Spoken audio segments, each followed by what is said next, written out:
So I'll give you an example, okay? Long story short, I have a family member that's not in my family but was married into the family type scenario. Oh, so they went downwards. Yeah. But basically what they did is, at Thanksgiving, they thought it was appropriate to take their hand and go into a pie and take the pie out as a slice as what they wanted instead of using the utensils. And I looked and said, that's bad table manners. I don't want the pie now. So, and?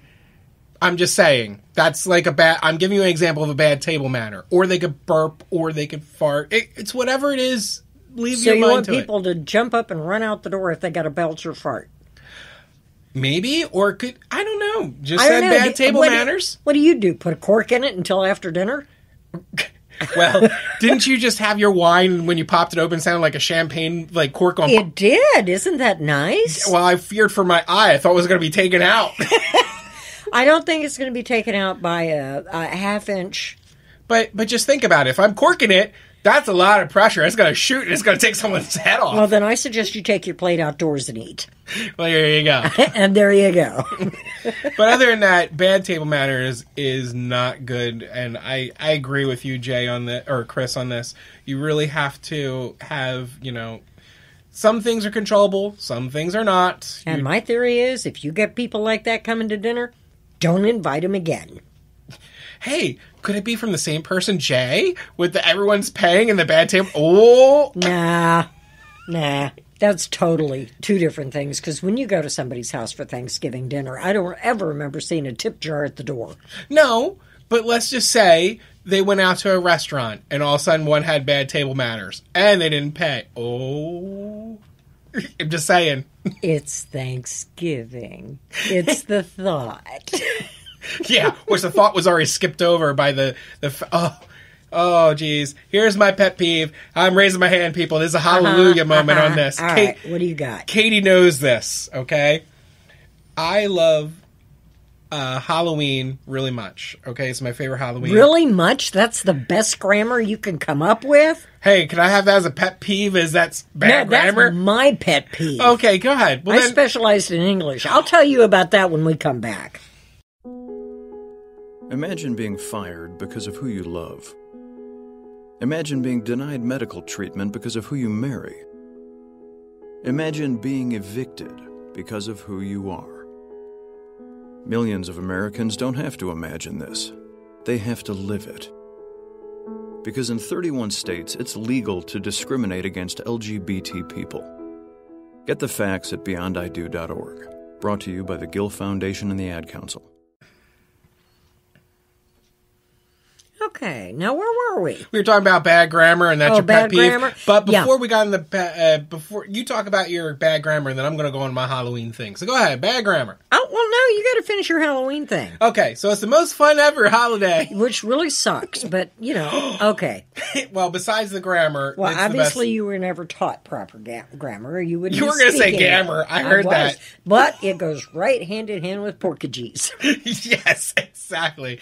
But anyway, Halloween is my favorite holiday of all year, and it should be 365 days a year because it's the most malevolent time of the year. That's the way I'm going to say this. But anyway, I've noticed the last couple of years driving through downtown Bradenton in Florida, they have the Christmas lights already up. And they used to have them turned off until about 11 o'clock that I've noticed. Yeah. This time, I saw them on at 8 o'clock on that day of Halloween, and I was so offended. I'm sorry. I don't care what holiday you want to step on. You step on my Halloween, this is going to be a rebuttal and a retort and everything. I don't care. You're asking for trouble. Well, and I can appreciate that because Christmas is my favorite holiday, and I'm getting tired of being able to buy Cadbury eggs for Christmas presents. Wait, how are you still buying Cadbury eggs? Oh, not still. This is new.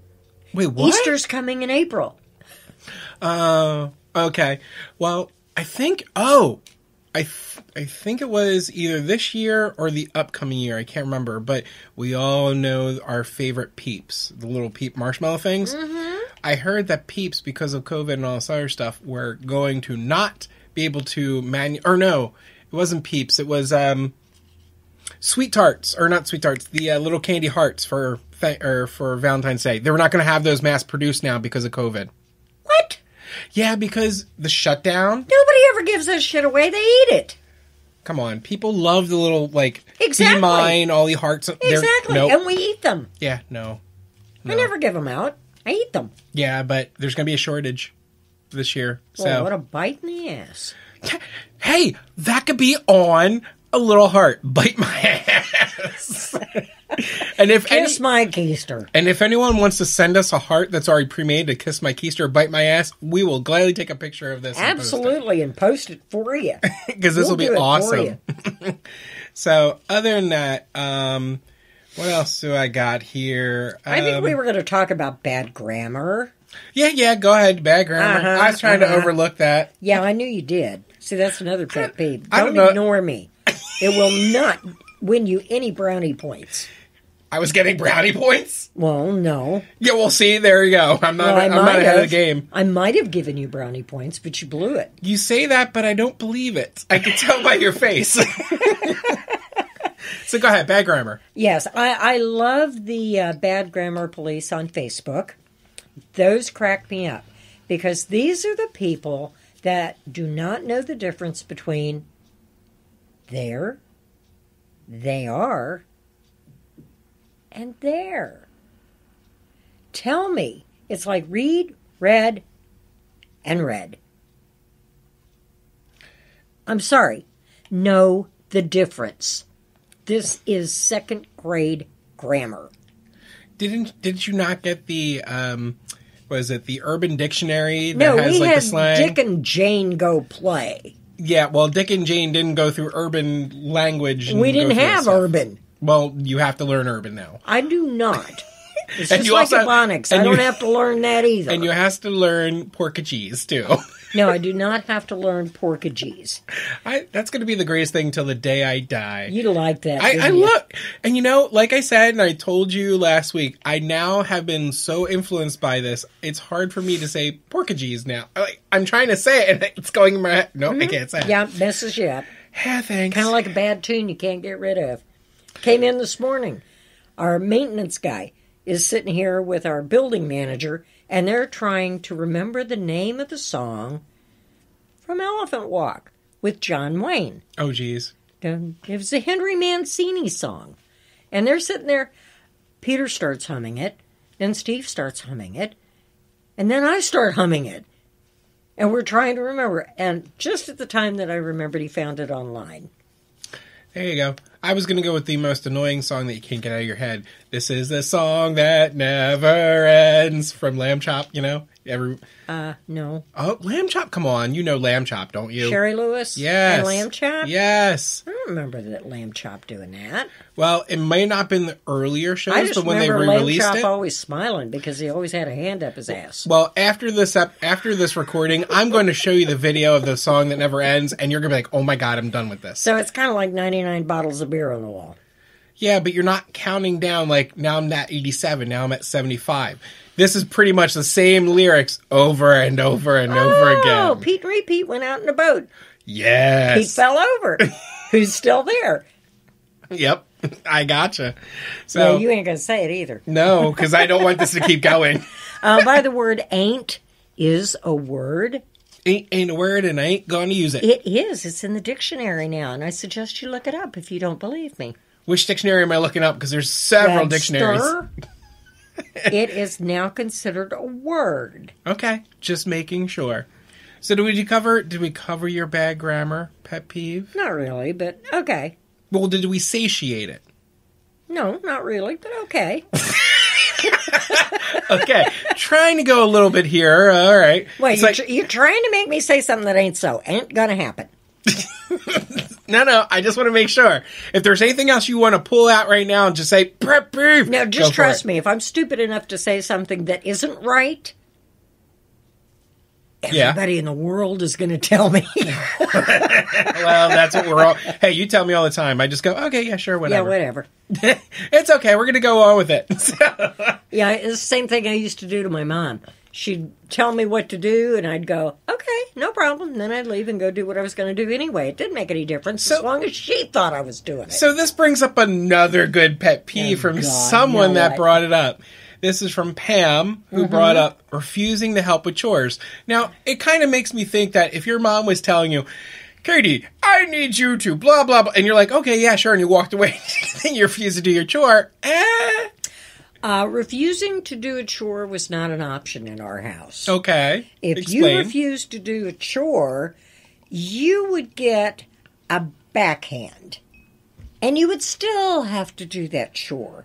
And if you didn't do it right, then you got a spanking. So there was physical violence always involved if you ever told Mother no on anything.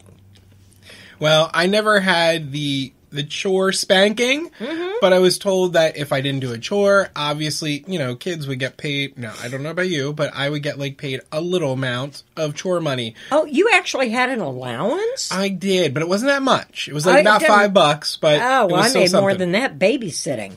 Yeah. That's why Mom and Dad never gave me an allowance. I made my own money.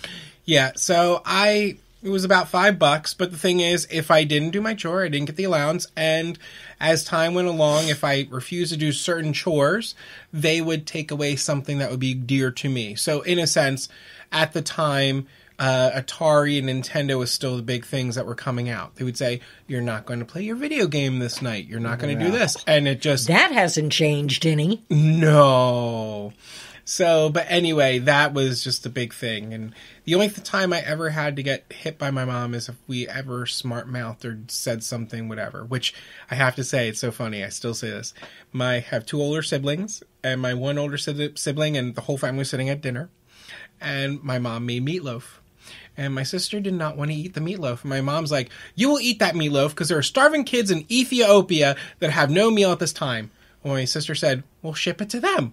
Well, the moment she said that, my mom backhanded her, and me and my little sister, or me and my middle sister and my father looked at each other and were like, eat the meatloaf. And we just ate the meatloaf.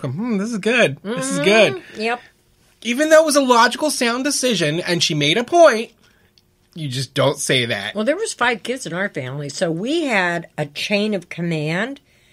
So whenever anything went screwy around our house, we waited until it was our turn, and then we would just sit there and go, okay, whatever you say, Mom, because we'd already seen what happened to the other ones. Yeah. See, I only had 2 ahead of me, but the one time that, we all got in trouble, my mom took out the wooden spoon and went at each of us, and they hit my oldest one, the middle one came to me, and I still don't know how I did it, because I stayed in karate. I chopped it in half, and all of a sudden my mom's like, you little shit! And then she grabbed a metal spoon and went ding, ding, ding, ding, and I flew. And my sister's like, why didn't you just start with him first, and then we wouldn't have had to deal with getting smacked?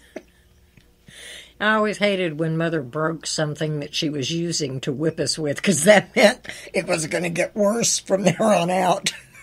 I was only threatened with a belt once, but I never got hit with the belt. And what's that got to do with pet peeves? Well, no, I'm just saying. I'm just saying. That has to go with refusing. You're so easily led. I am. Lead away. Let's talk about your pet peeves with grammar again. Anyway, thank you, Pam, for letting us know your pet peeve. And if anyone else wants to submit their pet peeves, please go to societybitesradio.com with BYTES. Go to the More tab, go to KMK, fill out the form, and give us your pet peeves, because we want to hear them. Absolutely, because we're getting tired of coming up with shit on our own. Oh, I don't know. Are you kidding me, Kate? I find more and more every day. Well, that's just because you're so easily disgruntled. As I said, you are easily led. Wait, am I like, what's his name in the movie that was falling down, where I just go and I go on a rampage? Okay, that could be any movie. Yeah, I'll think of it, but it's not Michael Keaton. It's, I can't remember his name. God, I'm so bad with movies, but I know them off the top of my head. I can see them in Are you talking about Gerard Butler? Gerard? Gerard. Gerard, not Gerard. Gerard. All right, how much wine have you had? Not enough, obviously. All right, well, it was Michael Douglas, and Falling Down in 1993 was the movie. Oh, that was where he was the wacko and he was shooting people and killing people, or was he just out after himself? No, he actually just broke down at his job, was done, and then he just went on a rampage, and then basically he got weapons and all sorts of stuff, where I'm not going to give the whole movie away, but he ended up going down into the Santa Monica, I think it is, with the large pier, and then he ended up going there. But Oh, I thought it was like